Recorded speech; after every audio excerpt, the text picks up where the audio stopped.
To make the custom notification sound for WhatsApp, you need only two apps from Cydia. You need banner sounds from XL repo, and you need unlimited tones from the Big Boss repo.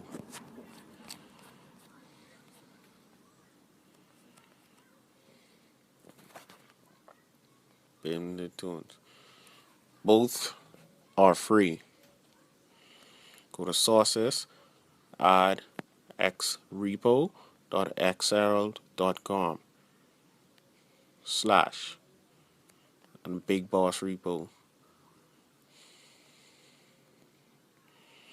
After you get these two stuff, every song you make will be able to choose and change your ringtone.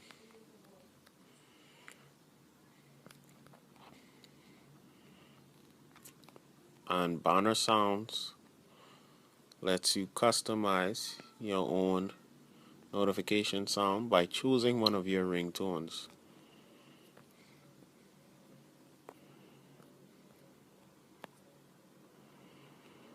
Unlimited tone is easy to set up and easy to use as soon as you download